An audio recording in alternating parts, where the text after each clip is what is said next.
Good morning, everyone. Just by a quick show of hands, can I please see the people that are involved in the food and agriculture space? 2, 0. No, we actually all are involved because we are eating. We just had lunch, right? Breakfast. So we off for lunch. Guys, I've been asked to talk a bit about the agricultural production, food security, as well as a word or two on a land reform space. As you can see, it's 3 big subjects. I have 20 minutes, so I'll try to run through a few slides, but I do have a bit of notes on the slides which you can make use on reading through if I don't finish everything that we have said.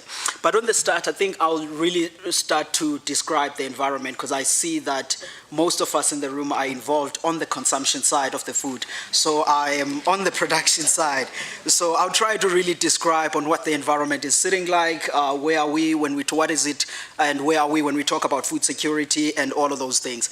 But just on the start side, I think it's best to first look on a global space to say, as a world, where are we at this point?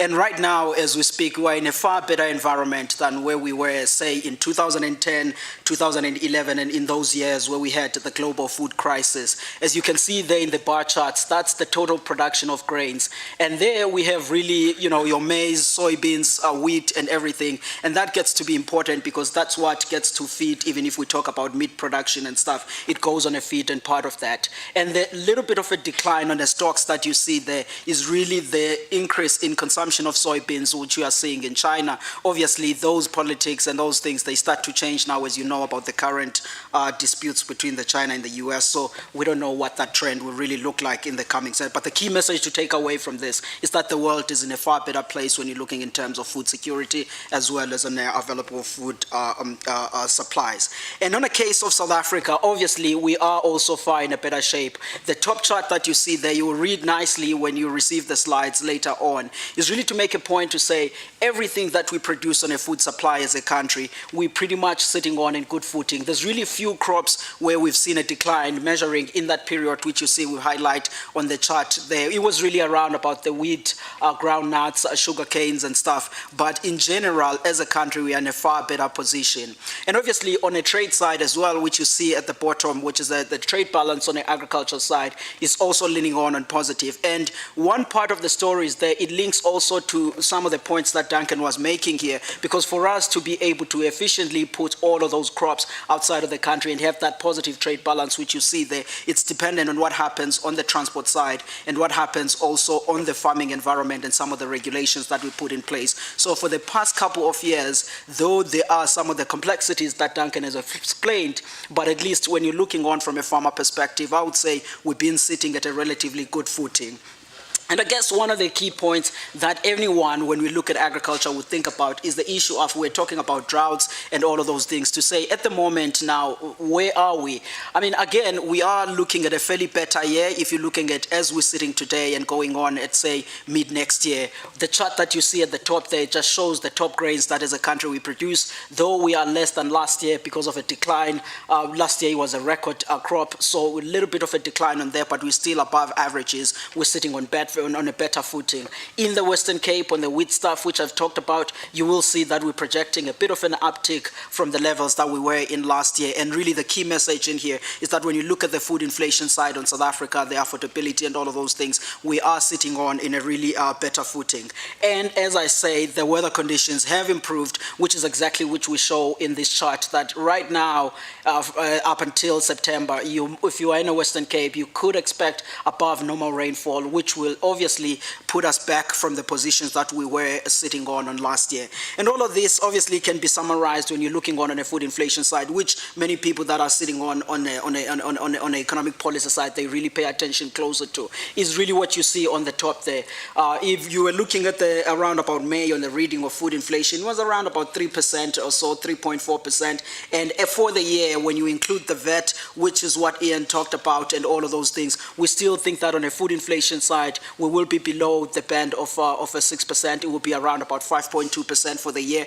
And the where the benefits are coming from is really look at those bars to say what is in deflation, what is at a bit of an increasing. But the whole point there to make is that we are in a better position. We were worried a lot, those of us who own a food supply, about the meat prices last year. Even there, we are starting now to be a bit more relaxed, as you see on the bottom chart there, that the slaughtering of cattle, the increase of the beef supply in the market is starting to pick up, and all of that is really a good story.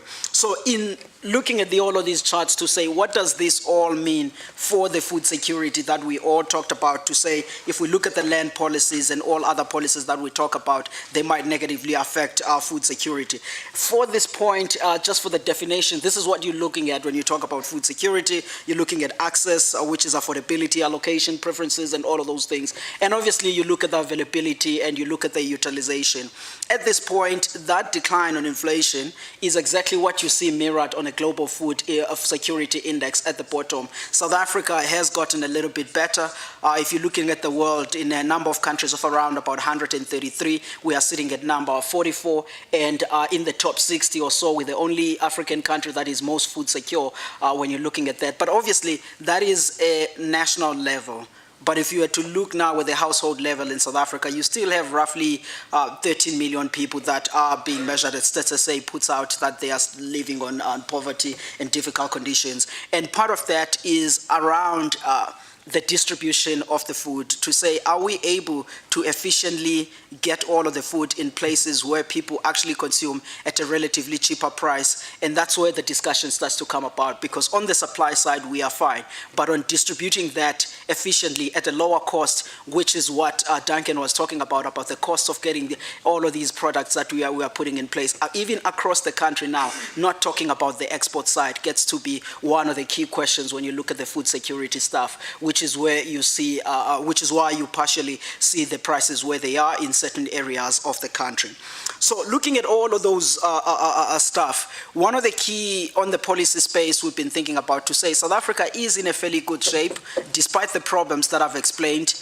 But now that we are starting to talk about the land reform dynamics, how will that influence the agricultural production, and what should we be thinking about when we think about the policies and stuff, all of those things to apply?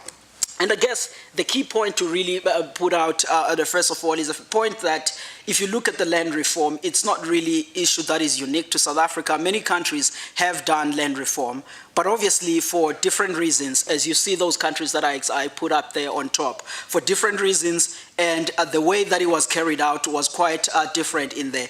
The top ones, for example, that you see there, they prioritize private ownership to some extent, which is why you would see that there has been a bit of success. I put Venezuela there. The challenges that they're facing today have nothing to do with the land reform at the inception points that they started off. But obviously, on the African side, the results there have been contrasting. In Namibia, you might somewhat view it as being a success in a sense that property rights and all of those things have been prioritized. But in Zimbabwe, I don't need to explain that to anyone. But the other key important thing is the fact that at the policy design stages on the agricultural side in South Africa, the folks did reflect in all of those examples to say, okay, as a country, what exactly can we learn from all of those international experience? Obviously, the African ones came in a bit later, and some of the key lessons were the points that I list in there to say we should avoid or we should follow some of those points that we were making there, to make sure that at least the point is fast-paced, the issues of around the bureaucratic issues gets to be important, and also the post-transfer support to make sure that we do see a bit of growth on the South African agricultural side. So those are some of the things that people were reflected about.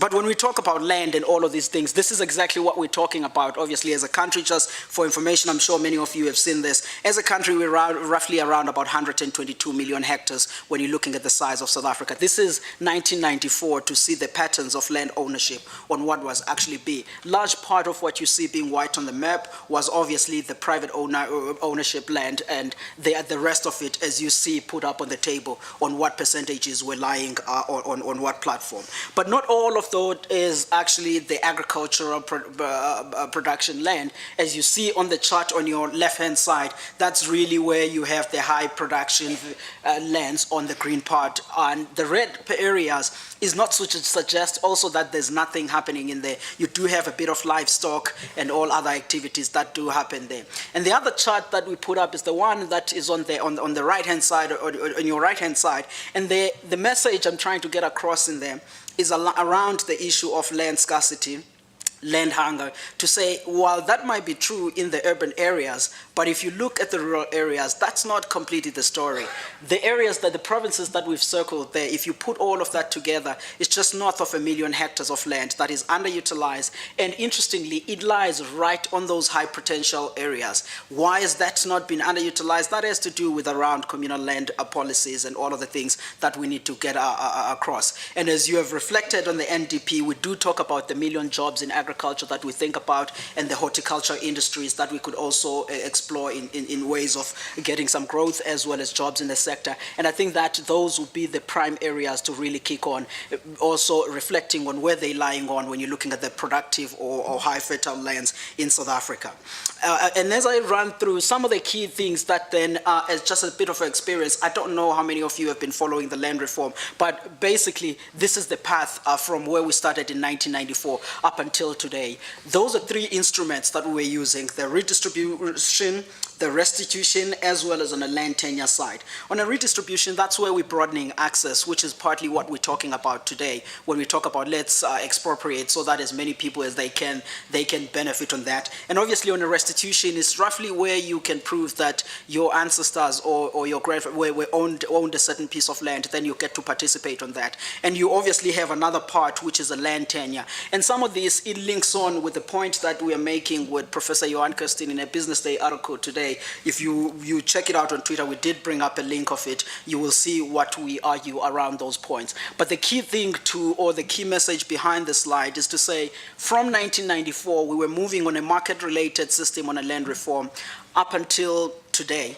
But there has been major changes, but the most significant change was in 2006 as we head to 2007, where there was a feeling amongst certain policymakers in the agricultural space that some of the land that we were purchasing was resold back to the previous owners and we were not really making some progress. And one of the instruments that they used at the time was to introduce the proactive land acquisition policy, which really meant that the state would buy the land, but you wouldn't get the ownership of that, as was the case below, which then starves you out of capital to get that land productive, which is the point that we are making and illustrating by examples in the article that we put out this morning.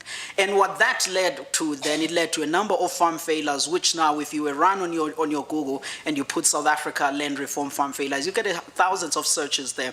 And part of the story is the fact that those folks, yes, the skills question that we all talk about gets to be part of the equation, but the financing of that land gets to be an issue. And the complexity of that policy was that we will give people the land. They have to prove that they can farm for at least about 3 years before we give them full ownership on that. But that 3 years will be difficult if you have no capital to get it going and you're getting large pieces of land. And throughout those frustrations, then you did see the people in society. I mean, we drive around as we work in the agricultural sector, the country, and we talk to many people, and you do talk to these guys who are owning these pieces of, who are accessing these pieces of land, and they will tell you that, look, we do have this land that is available for us to farm, but we don't own, but it's not making us better off in any way economically. So this whole land reform issue is not working, which is partially one of the key things that you do feel in society, that anxiety and all of those things. But obviously many things happen over time, and the issue of expropriation started coming up as back as 2007 if you were to read through the ANC policies. But back then, it was going to be in line with the Constitution, where it's done in a just and equitable way, and also in the fact that you do get compensation that is just and equitable, and that compensation has to be in line with what the Constitution actually prescribes. And at the time, there was not much of this anxiety that you see now in the market and everything, because that was in line in our Constitution up until many things that happened and leading on to December last year, which is why we are here today talking to you. But on the back of that, just a few numbers to really put the point, to get the point across. What you have on top, again, like I said, 122 million hectares of land of South Africa. Not all of that is agriculture. Agriculture is roughly just around about 82.7 million hectares that we really farm.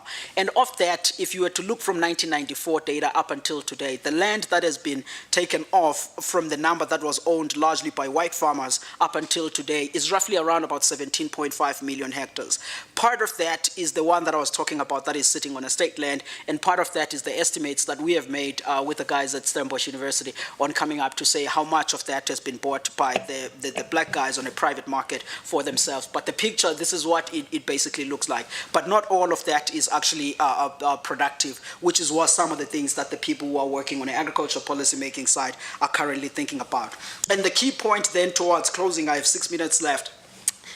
And the key point to make also is the fact that if you were to look at the South African agricultural sector, the place that we are in today is far different from what you were in the olden days. Right now, for example, in the top chart that you have there is the Agribusiness Confidence Index, which we were compiling at AgBiz, sponsored by IDC. And what that tells us, it works in the same way as the BER-RMB Business Confidence Index as an indicator for investments in the agricultural sector. That's the fixed investments which you see next to it. At the bottom is GDP as well as the confidence and stuff. But the key takeaway is the fact that once you see a decline on that investment, all of that good story of the food security, the exports, and all of those things, that's what we really worry about on our side, to say, let's get that investment stuff going. At this point, as best as we can tell, from the bottom chart, the light bluish line, that's where confidence is starting to take a bit of a toll. The deep dive on the agricultural GDP, that can partially be explained by the Western Cape drought and all of those things, because that really gets to be priced in on the first quarter of each and every year. But what we worried a lot about is the confidence side, to say, are we going to continue to see a decline in that path, and what will that mean for investments? But what I can assure you as I speak today is the fact that there hasn't been a decline in South Africa's agricultural investments. Just on Friday, the tractor sales and harvester sales were up by 19% or so on a year-on-year basis. So people are still putting money, are still buying stuff, but these things are starting to come up and they're worried about. And as you think about that, obviously some of the things that people do think about to say, okay, investments, local one, but also the FDI. I mean, this is the same picture even if you had to look at many sectors on the of the economy. But we would like to see this trend changing of the foreign direct investment in agriculture in South Africa. But also it's not going to change if we don't resolve the policies that I've just talked about. To just cement the point that the farming structure in South Africa has changed, this is a perfect chart that I think can do that. This is from 1917 up until today. This is the agricultural, South African agricultural sector. The key important line is the dark black line that is actually going up, and that measures the size of the farm in South Africa. And the next important line is the one that is going up, light grayish, dark grayish line, which measures the number of farms in South Africa. And the middle line is really the area, that 82 million hectares that I was talking about. Throughout time, we had small farms in South Africa, and those were carried out by the government through the subsidies that were put on over the years. But the important point is that in 1997, 1998, when there was a deregulation of South African agricultural sector, then you started to see where farms started to get bigger. The guys that were not really effective, they were kicked out of the market, bought out by the guys that could actually get bigger, which resulted on that. And all of that needs capital to actually get it going and give us that good picture of food security and all of those stuff that we were talking about. And to emphasize that point, there, for example, on the on this little chart that you have there, is South Africa's maize production. Around about, it's starting from 1900 up until today. The small farms that some people do argue for, they only produce roughly 6% on average over that period that we actually produce in the country. A large part of it is on commercial production, which does need a bit of capital. And a little point that many people have made, and you have seen this on the media and everywhere, is the issue of the farm debts and all of those things. That, I would say, it's an important component, but it's just a component of the complexities of the food sector, roughly lying around about 158 billion rands or so. And those are the folks that have actually given out that money. But in all of this, what is the official document of the ANC actually saying, which is what underpins all of the discussion that I've been talking about? If you go to the website, you go to reports 2018, and you go to page 30, this is what you actually actually find on the land reform section. It doesn't say much about the commercial farms and stuff. I don't know if that is indicative or what. This is what it talks about, that it will be expropriated without compensation on the debates that are currently going on. But you can read more on the detail of that in there. And obviously, they do make the point that this would be done in an orderly manner and all of those things. But right now, what is currently happening is obviously they're checking on a review committee on what are the modalities of doing this, or whether it is necessary or not. We are not really embarked, or there isn't any proper decisions to actually on where we are. Right now, we are in a point of uncertainty, which is why I put up this chart, because now we have those public hearings, which you see being there on the second box, and then we'll see over time on what the message would be.